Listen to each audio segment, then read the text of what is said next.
রাজ্য সরকার থেকে একটা নোটিশ বেরিয়ে এসেছিল, যেখানে গ্রাম পঞ্চায়েতে বিভিন্ন পোস্টে বিভিন্ন কোয়ালিফিকেশন কর্মী নিয়োগ করা হচ্ছে। হ্যাঁ বন্ধুরা, প্রায় 7,000 পোস্টে রিক্রুটমেন্ট করা হচ্ছে, যেখানে শুধুমাত্র মাধ্যমিক অষ্টম শ্রেণী থেকে গ্র্যাজুয়েশন লেভেল পাস অবধি বিভিন্ন ক্যাটাগরি অনুযায়ী বিভিন্ন কোয়ালিফিকেশন অনুযায়ী আবেদনটা আপনারা করতে পারবেন। তো এখানে এই ভিডিওর মাধ্যমে বোঝাবো যে কী কী কোয়ালিফিকেশন অর্থাৎ কী কী যোগ্যতায় কোন কোন পোস্টে আপনারা আবেদন করতে পারবেন, এবং বয়সটা কি বলা রয়েছে, কত বয়স থেকে কত বয়সের মধ্যে আপনারা আবেদন করতে পারবেন, টোটাল কত শূন্যপদ রয়েছে এবং আবেদন কিভাবে করবেন সমস্ত এই ভিডিওর মাধ্যমে বুঝিয়ে দিচ্ছি। যদি আপনারা 5 মিনিটের ভিডিওটা ধৈর্য ধরে দেখেন তো আপনারা অনেকটাই বুঝতে পারবেন। যদি বুঝতে পারেন সেক্ষেত্রে আমাদের ফর্ম ফিল আপ করা বা রেজিস্ট্রেশনের সময়, এখন যে রেজিস্ট্রেশন স্টার্ট হয়েছে, সেই ক্ষেত্রে আপনাদের অনেকটা সুবিধা হয়ে যাবে। তো বন্ধুরা শেষ অবধি ভিডিওটা দেখতে থাকুন। দেখুন বন্ধুরা, ফার্স্টেই যে পোস্টের কথা উল্লেখ করে লেখা রয়েছে সেটা হচ্ছে recruitment of the different post panchayat bodies 2024-2025 panchayat সমিতি পিয়ন, অর্থাৎ পিয়ন পোস্টের জন্য ফার্স্টে আপনারা আবেদন করতে গেলে আপনাকে যে কোয়ালিফিকেশনের প্রয়োজন হবে সেটা হচ্ছে অবশ্যই আপনাকে সিটিজেন হতে হবে, ভারতীয় নাগরিক হতে হবে, সেটা এখানে উল্লেখ করে লেখা রয়েছে।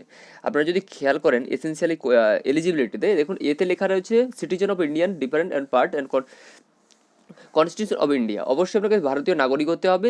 বিতে লেখা রয়েছে সেটা হচ্ছে অষ্টম শ্রেণীর পাস হতে হবে, অর্থাৎ 8 পাস থাকলেই আপনারা এই পোস্টে আবেদন জানাতে পারবেন। সাথে আপনাদের যেটা থাকতে হবে সেটা হচ্ছে বাংলা লিখতে এবং বলতে জানতে হবে, বাংলা ও এবং নেপালি। তারপর দেখুন এখানে এজ লিমিটটা কি বলা রয়েছে, এই পিয়ন পোস্টের জন্য আবেদন করতে গেলে এজ লিমিট যেটা বলা রয়েছে সেটা হচ্ছে 18 থেকে 40 বছরের মধ্যেই আপনার বয়স হলেই আপনারা এই পোস্টে আবেদন জানাতে পারবেন। সেক্ষেত্রে শুধুমাত্র এসসি এসটি এবং আনরিজার্ভ ক্যাটাগরিরা একটা বয়সে ছাড় পেয়ে যাবেন, 4 বছরে 3 বছরে ছাড় পেয়ে যাবেন। মোটামুটি 18 থেকে 40 বছরের মধ্যে হলেই আপনারা এই বয়সে এই পিয়ন পোস্টের জন্য আবেদন জানাতে পারবেন। এই ক্ষেত্রে আমাদের স্যালারি যেটা দেওয়া হবে এই পিয়ন পোস্টে আবেদন করতে গেলে সেটা হচ্ছে 17,000 টাকা থেকে 43,600 টাকা পর্যন্ত আপনারা স্যালারিটা পেয়ে যাবেন। তারপর দেখুন এখানে এমসিকিউর মাধ্যমে আমাদের সিলেকশনটা করা হবে। টোটাল বেঙ্গলি, ইংলিশ এবং অ্যারিথমেটিক এবং জেনারেল নলেজ এবং ইন্টারভিউর মাধ্যমে আপনাদের সিলেকশন প্রসিডিউরটা কমপ্লিট করা হবে। সেকেন্ড যে পোস্টের কথা বলা রয়েছে সেটা হচ্ছে recruitment of the different post of gram panchayat bodies data entry operator, অর্থাৎ গ্রাম পঞ্চায়েতে ডাটা এন্ট্রি অপারেটর পোস্টের জন্য রিক্রুটমেন্ট আবেদন জানাতে পারবেন।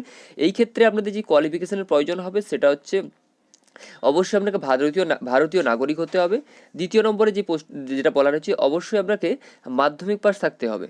প্রথম নম্বর হচ্ছে আপনাকে ভারতীয় নাগরিক হতে হবে, দ্বিতীয় নম্বর হচ্ছে আপনাকে মাধ্যমিক পাস হতে হবে, যে কোনো স্কুল বা ইনস্টিটিউট থেকে, রেকগনাইজড ইউনিভার্সিটি থেকে মাধ্যমিক পাস করতে হবে। এবং সাথে যেটা আপনার থাকতে হবে সেটা হচ্ছে 6,000 টাইপিং করার দক্ষতা থাকতে হবে, অর্থাৎ কম্পিউটারে কিবোর্ডের 6,000 টাইপিং করার দক্ষতা থাকলে আপনারা এই ডাটা এন্ট্রি অপারেটরের জন্য আবেদন জানাতে পারবেন।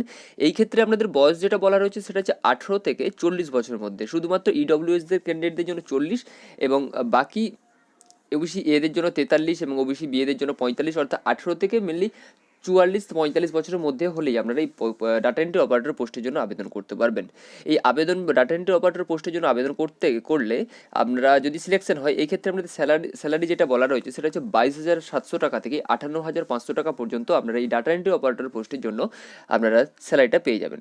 তারপর দেখুন তৃতীয় নম্বর যে পোস্টের কথা বলা রয়েছে recruitment of the different post panchayat bodies executive assistant, এই এক্সিকিউটিভ অ্যাসিস্ট্যান্টের ক্ষেত্রে আবেদন করতে গেলে আপনাদের যে কোয়ালিফিকেশনের প্রয়োজন হবে সেটা হচ্ছে সিটিজেন অফ ইন্ডিয়া, অবশ্যই আপনাকে ভারতীয় নাগরিক হতে হবে, এবং যেটা থাকতে হবে কোয়ালিফিকেশন সেটা হচ্ছে ব্যাচেলার ডিগ্রি, অর্থাৎ ব্যাচেলার ডিগ্রি থাকলে যে কোনো ইউনিভার্সিটি বা রেকগনাইজড ইউনিভার্সিটি থেকে ইনস্টিটিউট থেকে আমরা ব্যাচেলার ডিগ্রি থাকলে আপনারা আবেদন করতে পারবেন।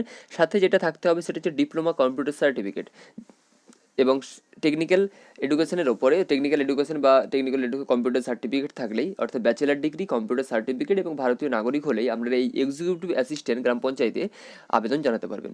এই ক্ষেত্রে আপনাদের বয়স যেটা বলা রয়েছে এই ক্ষেত্রেও বয়স হতে হবে 18 থেকে 40 বছরের মধ্যে। যদি এসসি এসটি ওবিসি ক্যান্ডিডেটরা হয়ে থাকেন সেক্ষেত্রে আমরা 2 বছর 3 বছরের ছাড় একটা পেয়ে যাবেন। এই ক্ষেত্রে আপনাদের এই স্যালারি যেটা বলা রয়েছে সেটা হচ্ছে 28,900 টাকা থেকে 74,500 টাকা পর্যন্ত আপনারা এই এক্সিকিউটিভ অ্যাসিস্ট্যান্ট পোস্টের জন্য আবেদন করতে গেলে আমরা এই স্যালারিটা পেয়ে যাবেন। অর্থাৎ এখানে সেটাও এখানে উল্লেখ করা আছে লেভেল 9 অনুযায়ী আপনাদের স্যালারিটা দেওয়া হবে 28,900 টাকা থেকে 74,500 টাকা পর্যন্ত আপনারা স্যালারিটা পাবেন। তারপর যে পোস্টের কথা উল্লেখ করে লেখা রয়েছে দেখুন recruitment of different post panchayat bodies assistant cashier, এই ক্ষেত্রে সেটা হচ্ছে জেলা পরিষদে অ্যাসিস্ট্যান্ট ক্যাশিয়ার পোস্টে যদি আবেদন করতে চান এই ক্ষেত্রে আপনাদের কোয়ালিফিকেশন যেটা লাগবে সেটা হচ্ছে সিটিজেন অফ ইন্ডিয়ার ভারতীয় নাগরিক হতে হবে এবং সেটা যেটা থাকতে হবে সেটা হচ্ছে মাধ্যমিক পাস, মাধ্যমিক বা ইকুইভ্যালেন্ট ওরই সমতুল্য কোনো ডিগ্রি থাকলেই আপনারা এই আবেদন অ্যাসিস্ট্যান্ট ক্যাশিয়ার পোস্টে আবেদন জানাতে পারবেন। এই ক্ষেত্রেও আপনাদের যে বয়সটা বলা রয়েছে সেটা হচ্ছে 18 থেকে 40 বছরের মধ্যে হলেই আপনারা এই পোস্টে আবেদন জানাতে পারবেন। শুধুমাত্র এসসি এসটি আনরিজার্ভ ক্যাটাগরিদের জন্য একটা বয়সেরটা আলাদা আলাদা বলা রয়েছে, সেটাও আপনারা একটু ভালো করে খেয়াল করে নেবেন। এই ক্ষেত্রে আপনাদের স্যালারি যেটা দেওয়া হবে সেটা হচ্ছে 22,700 টাকা থেকে 58,500 টাকা পর্যন্ত এই পোস্টে স্যালারির কথা এখানে উল্লেখ করে লেখা রয়েছে। তারপরে যে পোস্টের কথা উল্লেখ করে লেখা রয়েছে সেটা হচ্ছে অ্যাডিশনাল অ্যাকাউন্টেন্ট। জেলা পরিষদে অ্যাডিশনাল অ্যাকাউন্টেন্ট পোস্টের জন্য আবেদন করতে গেলে আপনাদের যে কোয়ালিফিকেশনের প্রয়োজন হবে সেটা হচ্ছে ব্যাচেলার ডিগ্রি। অবশ্যই এই ক্ষেত্রে আপনাদের ভারতীয় নাগরিক হতে হবে, সাথে যেটা থাকতে হবে সেটা হচ্ছে ব্যাচেলার ডিগ্রি। যদি এই দুটো কোয়ালিফিকেশন আপনার জব প্রোফাইলের সাথে ম্যাচ করে তাহলে আবেদন জানাতে পারবেন। এই ক্ষেত্রেও আপনাদের বয়স হতে হবে 18 থেকে 40 বছরের মধ্যে। এই ক্ষেত্রে আপনাদের স্যালারি যেটা দেওয়া হবে 24,700 টাকা থেকে 63,900 টাকা পর্যন্ত আপনাদের স্যালারিটা দেওয়া হবে। তারপর যে পোস্টের কথা এখানে উল্লেখ করে লেখা রয়েছে সেটা হচ্ছে ক্লার্ক কাম টাইপিস্ট। এই ক্লার্ক কাম টাইপিস্ট পুলিশ স্টেশনের ক্ষেত্রে, অর্থাৎ এই ক্ষেত্রে আবেদন করতে গেলে এই যোগ্যতা যেটা প্রয়োজন হবে সেটা হচ্ছে অবশ্যই আপনাকে যে কোনো ইউনিভার্সিটি থেকে মাধ্যমিক পাস, যে কোনো ইনস্টিটিউট থেকে আপনাকে মাধ্যমিক পাস হতে হবে, সাথে আপনার ওই সমতুল্য কোনেও থাকলেও যদি কোয়ালিফিকেশন থাকে সেই ক্ষেত্রেও আপনারা এই ক্লার্ক কাম টাইপিস্ট পোস্টে আবেদন জানাতে পারবেন। অবশ্যই আপনাকে এই ক্ষেত্রে আপনাদের কম্পিউটারের অফিস প্যাকেজটা অবশ্যই জানতে হবে এবং সাথে কম্পিউটার সার্টিফিকেটটা অবশ্যই মাস্ট। এই ক্ষেত্রেও আপনাদের যেটা হবে সেটা হচ্ছে 18 থেকে 40 বছরের মধ্যে হলেই আপনারা আবেদন জানাতে পারবেন এই ক্লার্ক ওয়ান টাইপিস্ট পোস্টের জন্য। এই ক্ষেত্রে আমাদের স্যালারি যেটা বলা রয়েছে সেটা হচ্ছে 22,700 টাকা থেকে 58,500 টাকা পর্যন্ত আপনারা স্যালারি পেয়ে যাবেন। তারপর দেখুন যেই পোস্টের কথা উল্লেখ করে লেখা রয়েছে সেটা হচ্ছে ব্লক ইনফরমেটিক অফিসার। এই ক্ষেত্রে আপনাদের যেই কোয়ালিফিকেশনের প্রয়োজন হবে সেটা হচ্ছে ব্যাচেলার ডিগ্রি এবং সাথে যেটা আপনাদের থাকতে হবে বিএসসি বা আইটি কোনো কোর্স করা থাকলেও আপনারা এই ব্লক ইনফরমেটিক অফিসার পোস্টে আবেদন জানাতে পারবেন। এই ক্ষেত্রে আপনাদের বয়স হতে হবে 18 থেকে 40 বছরের মধ্যে এবং এই ক্ষেত্রে আপনারা স্যালারি পাবেন 32,100 টাকা থেকে 82,900 টাকা পর্যন্ত আপনারা স্যালারি পাবেন। তারপরে যে পোস্টের কথা উল্লেখ করে লেখা রয়েছে দেখুন recruitment of the different post panchayat bodies account এবং ক্লার্ক। এই অ্যাকাউন্ট ক্লার্ক পোস্টে আবেদন জানাতে গেলে অবশ্যই আপনাকে মাধ্যমিক পাস হতে হবে বা তার সমতুল্য কোনো কোয়ালিফিকেশন থাকলেই আপনারা এই অ্যাকাউন্ট ক্লার্ক পোস্টে আবেদন জানাতে পারবেন। এই ক্ষেত্রে আপনাদের যেটা থাকবে সেটা হচ্ছে কম্পিউটার সার্টিফিকেট এই ক্ষেত্রেও লাগবে এবং ডিপ্লোমা ইন কম্পিউটার অ্যাপ্লিকেশন বা ডিসি এর কোনো সার্টিফিকেট থাকলেও আপনারা এই পোস্টে আবেদন জানাতে পারবেন এই অ্যাকাউন্ট ক্লার্ক পোস্টের ক্ষেত্রে। এই ক্ষেত্রে আপনাদের বয়স যেটা বলা রয়েছে সেটা হচ্ছে 18 থেকে 40 বছরের মধ্যে আপনাদের বয়স হতে হবে এবং যে স্যালারিটা এখানে উল্লেখ করে লেখা রয়েছে সেটা হচ্ছে 22,700 টাকা থেকে 58,500 টাকা পর্যন্ত আপনারা স্যালারিটা পেয়ে যাবেন।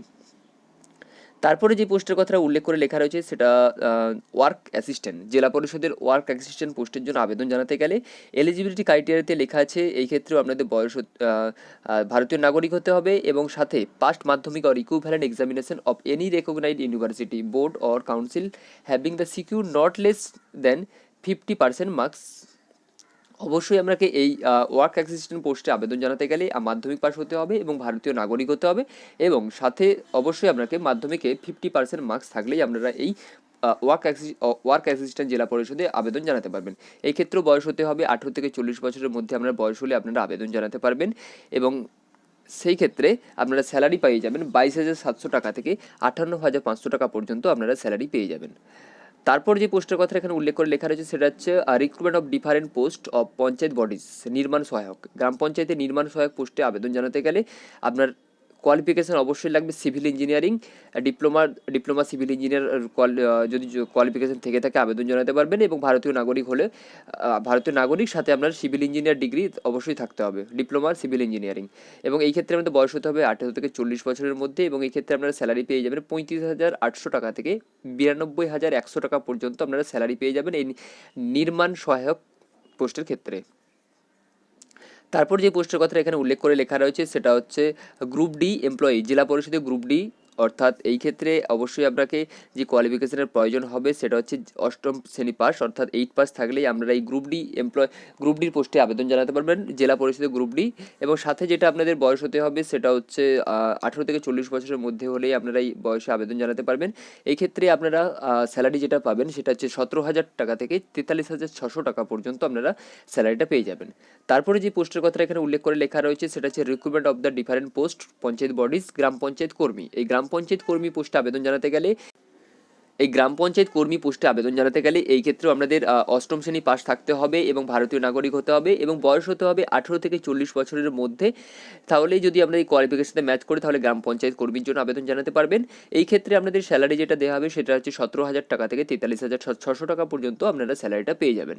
তারপরে যে পোস্টের কথাটা উল্লেখ করে লেখা রয়েছে সেটা হচ্ছে ডাটা এন্ট্রি অপারেটর জেলা পরিষদে। আমি আগে একটা বললাম সেটা হচ্ছে গ্রাম পঞ্চায়েতে, এটা হচ্ছে আর জেলা পরিষদে। ডাটা এন্ট্রি অপারেটর পোস্টে আবেদন জানাতে গেলে আপনাকে অবশ্যই মাধ্যমিক পাস হতে হবে বা তার সমতুল্য কোনো কোয়ালিফিকেশন থাকলে আবেদন জানাতে পারবেন। সাথে আপনাদের 6,000 টাইপিং স্পিড থাকতে হবে এবং সাথে যেটা থাকতে হবে সেটা হচ্ছে 18 থেকে 40 বছরের মধ্যে বয়স থাকতে হবে এবং 1 ইয়ার এক্সপিরিয়েন্স ডাটা এন্ট্রি অপারেটরের কাজের পার্সোনাল কোনো 1 বছর অভিজ্ঞতা থাকতে হবে ডাটা এন্ট্রি অপারেটর পোস্টে কাজের অভিজ্ঞতা জন্য। এবং এই ক্ষেত্রে আমাদের স্যালারি যেটা পাবেন সেটা হচ্ছে 22,700 টাকা থেকে 58,500 টাকা পর্যন্ত আপনারা স্যালারিটা পাবেন।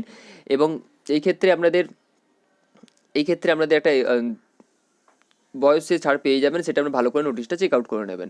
তারপরে যে পোস্টের কথা উল্লেখ করে লেখা রয়েছে সেটা হচ্ছে গ্রাম পঞ্চায়েত সেক্রেটারি। এই গ্রাম পঞ্চায়েত সেক্রেটারির পোস্টে আবেদন জানাতে গেলে আপনাদের বয়স হতে হবে, কোয়ালিফিকেশান হতে হবে সেটা হচ্ছে মাধ্যমিক বা এটা হচ্ছে উচ্চ মাধ্যমিক পাস এবং সাথে আপনাদের থাকতে হবে হচ্ছে 6 মাসের কম্পিউটার সার্টিফিকেট থাকতে হবে এবং ভারতীয় নাগরিক হতে হবে।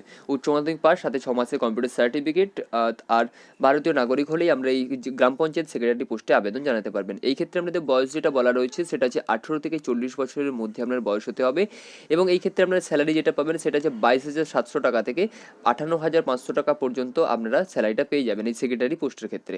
তারপরে যে পোস্টের কথা উল্লেখ করে লেখা রয়েছে সেটা হচ্ছে স্টেনোগ্রাফার। জেলা পরিষদের স্টেনোগ্রাফার পোস্টে আবেদন জানাতে গেলে আপনাদের যে কোয়ালিফিকেশনের প্রয়োজন হবে সেটা হচ্ছে অবশ্যই ভারতীয় নাগরিক হতে হবে। সাথে যেটা থাকতে হবে সেটা হচ্ছে ব্যাচেলার ডিগ্রি, যে কোনো ইউনিভার্সিটি বা ইনস্টিটিউট থেকে আপনার ব্যাচেলার ডিগ্রি থাকতে হবে এবং সাথে যেটা আপনার থাকতে হবে সেটা হচ্ছে কম্পিউটার সার্টিফিকেট এবং ওয়ার্ড টাইপিং করার দক্ষতা থাকতে হবে। একটা টাইপিং করার একটা দক্ষতা থাকতে হবে এবং সাথে আপনাদের বয়স হতে হবে 18 থেকে 40 বছরের মধ্যে বয়স থাকলে আপনারা আবেদন জানাতে পারবেন। এই ক্ষেত্রে স্টেনোগ্রাফার পোস্টে আবেদন পর যদি আপনার সিলেকশন হয় এই ক্ষেত্রে আপনার স্যালারি পাবেন লেভেল 9 অনুযায়ী 28,900 টাকা থেকে 74,500 টাকা পর্যন্ত আপনারা স্যালারিটা পেয়ে যাবেন। তারপর দেখুন এখানে যে পোস্টের লেখা রয়েছে সেটা হচ্ছে আপনাদের আগেই বললাম যে সহায়ক পোস্টের আবেদনের ভ্যাকেন্সিটা বলে দিয়েছি। তারপর দেখুন যে পোস্টের কথা বলা রয়েছে সেটা হচ্ছে লোহার ডিভিশন অ্যাসিস্ট্যান্ট জেলা পরিষদে। এই ক্ষেত্রে আপনাদের বয়স যেটা বলা রয়েছে 18 থেকে 40 বছরের মধ্যে আপনাদের বয়স হতে হবে, সাথে থাকতে হবে কম্পিউটার নলেজ এবং টাইপিং করার দক্ষতা এবং সাথে যেটা কোয়ালিফিকেশন থাকবে সেটা হচ্ছে মাধ্যমিক পাস, যে কোনো ইউনিভার্সিটি থেকে আপনারা বা ইউনিভার্সিটি হোক ইনস্টিটিউট হোক সেখান থেকে আপনাদের মাধ্যমিক পাস হতে হবে বা তার সমতুল্য পাস আউট থাকলেও আপনারা আবেদন জানাতে পারবেন এই লোহার ডিভিশন অ্যাসিস্ট্যান্ট পোস্টের ক্ষেত্রে। এই ক্ষেত্রে আপনারা স্যালারি পাবেন 22,700 টাকা থেকে 58,500 টাকা পর্যন্ত আপনারা এই লোয়ার ডিভিশন ক্লার্কের ক্ষেত্রে স্যালারিটা পেয়ে যাবেন। দেখুন এই ছিল এতগুলো পোস্টের কথা আপনাদের উল্লেখ করে আপনাদের জানানোর চেষ্টা করলাম। সমস্তগুলোই হচ্ছে আলাদা ডিফারেন্স পোস্ট। অর্থাৎ গ্রাম পঞ্চায়েতে যখন আমরা রেজিস্ট্রেশন অলরেডি শুরু হয়ে গেছে, আমার ডিসক্রিপশন বক্সে রেজিস্ট্রেশন লিঙ্ক দেওয়া রয়েছে, ওখান থেকে আপনারা ভালোভাবে আপনারা রেজিস্ট্রেশনটা আপাতত করে রেখে দেন। তার কারণ হচ্ছে কোনো কারণে সার্ভার ইস্যু হলে আপনারা পরবর্তী সময়ে রেজিস্ট্রেশন করতে পারবেন না। আমি ডিসক্রিপশন বক্সে ওয়েবসাইটের লিঙ্ক দিয়ে দিয়েছি এবং এই রেজিস্ট্রেশন কীভাবে করবেন অর্থাৎ এই ফর্ম আবেদন করতে গেলে এখানে বিভিন্ন ক্যাটাগরি অনুযায়ী আপনারা শূন্যপদগুলো পাবেন, বিভিন্ন জেলায় বিভিন্ন ক্যাটাগরি অনুযায়ী এবং বিভিন্ন পোস্টে। সেই জন্য আপনার কোয়ালিফিকেশনের সাথে যেই পোস্টটা ম্যাচ করছে বা আপনি যেটা করতে চাইছেন, যে পোস্টে আবেদন করতে চাইছেন সেই পোস্টেই শুধুমাত্র আবেদন জানাতে পারবেন। একটা পোস্টেই আবেদন জানাতে পারবেন এবং একটা জেলাতেই। বিভিন্ন জেলাতে বিভিন্ন রকম ভ্যাকেন্সি রয়েছে এবং আপনি শুধুমাত্র একটা জেলা থেকেই একটা পোস্টের জন্য যে কোনো জেলা থেকেই একটা পোস্টে আবেদন জানাতে পারবেন। তবে ডেসক্রিপশন বক্সে ওয়েবসাইটের লিঙ্ক এবং রেজিস্ট্রেশন লিঙ্ক দেওয়া রয়েছে, ওখান থেকে আমরা রেজিস্ট্রেশনটা আপাতত করে নেন। কমপ্লিট যখন ফর্ম ফিল আপের আবেদন হবে তখন আপনাদের আরও ভিডিও মাধ্যমে জানিয়ে দেবো যে কীভাবে আপনারা আবেদনটা জানাবেন। আপাতত রেজিস্ট্রেশনেই ওখানে আপনাদের পুরো ডিটেলস কমিউনিকেশন অ্যাড্রেস থেকে শুরু করে আপনার ডকুমেন্টস আপলোড, ছবি আপলোড, প্রসিডিউরটা প্রায় রেজিস্ট্রেশনেই কমপ্লিট হয়ে যাবে। শুধুমাত্র যখন ফিজ পেমেন্টের কথা বা অ্যাকচুয়ালি ফাইনাল সাবমিটের কথা যখন কোনোভাবে নোটিশ বেরিয়ে আসবে তখন আপনাদের ভিডিওর মাধ্যমে জানিয়ে দেবো। আপাতত আপনারা এই ওয়েবসাইটে গিয়ে আপনারা রেজিস্ট্রেশনটা কমপ্লিট করে রাখুন এই গ্রাম পঞ্চায়েতে আবেদনের ক্ষেত্রে, কারণ তার কারণ হচ্ছে যে কোনো মুহূর্তে সার্ভারের ইস্যু হলে আপনারা পরবর্তী সময় রেজিস্ট্রেশন করতে পারবেন না। তো বন্ধুরা এই ছিল আজকের ইনফরমেশন ভিডিও। যদি আপনাদের এর থেকেও বিস্তারিত কিছু জানার প্রয়োজন হয় আপনারা কমেন্ট বক্সে কমেন্ট করতে পারেন, আমি আপনাদের উত্তর দেওয়ার চেষ্টা করব। তো বন্ধুরা আমি বারবারই বলি, এখনও বলছি, আপনারা অনেক অভিজ্ঞ এবং আপনারা অনেক জানেন বুঝেন। তো বন্ধুরা শেষে একটা কথাই বলতে চাই, আমার ইনফরমেশন ভিডিও দেখে যদি আপনাদের একটু কাজে আসে বা একটু উপকারে আসে, পরবর্তী ভিডিও পাওয়ার জন্য আমার চ্যানেলকে সাবস্ক্রাইব করুন, লাইক করুন এবং শেয়ার করুন। সাথে থাকুন, পাশে থাকুন। নমস্কার।